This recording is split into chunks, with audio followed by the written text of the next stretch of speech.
With eyes closed in solemn meditation, the centipede begins, accordion-like, to stretch out, its tail being rooted to the spot by a stake driven into the cement.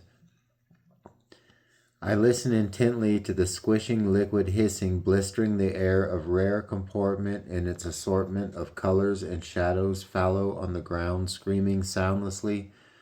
dusty scherzos of musty immersion as the flesh of the centipede is stretched beyond the snapping point, so that it is elongated in a rank biological birthing process in which it is pulled free of a kind of exoskeleton or dermis wet on the living air, leaving the skin behind while its essential self is dragged into the sky, its body stretching in an ugly way and the flesh beneath the forsaken hide, pink and virginal in a sun of merciless clarity, embarrassing the centipede with a nudity unsuited to the jurisprudence of rude light, dying like a pig in the photon listlessness of a dust never conceived, and doomed to the perdition of forgetting one instant past its accomplishment. In a fantastic moment, we spectators are bequeathed in a monument to outmode form itself, substratum, inviolate. That is to say, a metamorphosis occurs in the paper biplane fluttering as if under the action of a flame invisible, making a loud rustling sound as its wings ruffle in the turbid element, only for me to see, right there in front of me, ascending at an angle into the sky with the snout of the centipede fixed to its tail by a hook, a jet of great speed, taking off with a flameless roar, soaring at a 45-degree angle in a perfectly straight line,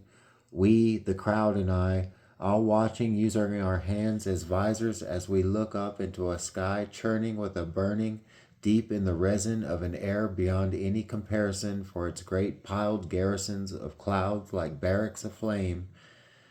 The jet, in violent ascension, in a rocket blast away from the scalded and downtrodden earth, spinning deleteriously,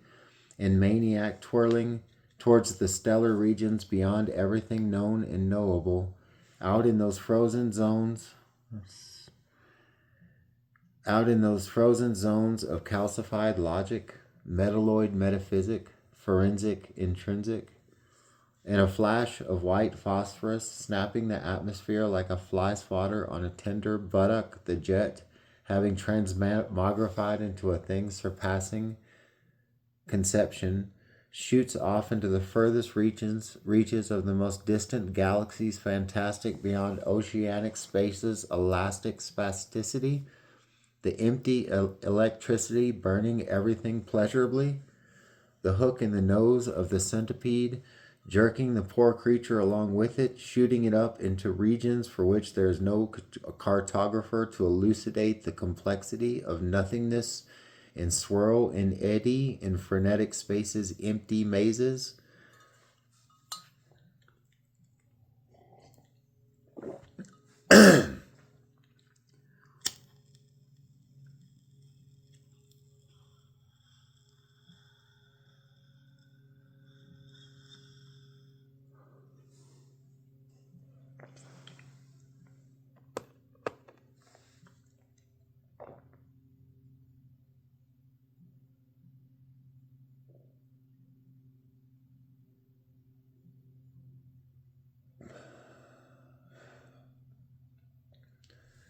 I shudder pleasurably when I see that the after being of this thing called the nostalgia parade centipede is a vapor cloud shaped precisely like the insect stretching into the sky infinitely. But I can't speak of such things with absolute precision without bringing down on my head the derision of gods mordant and macabre, breathers out on the very perimeter of space. For this vapor cloud, shaped precisely like a centipede, does not go in a perfectly straight line forever, but seems to terminate somewhere up in the cosmos. For no sooner am I marveling at its endless vector shooting upward into parts unknown, when unbeknownst to the crowd that has gathered here drinking beer, as the parade goes by, some machinery has been fetched from a hangar not far from this spot, and dragging all this stuff along in carts and barrows, devices of silver interstices and wires in gross profusion hauled into place as two massive frameworks, large octagons twice the height of a man, their centers hollow as if serving as portals to another dimension,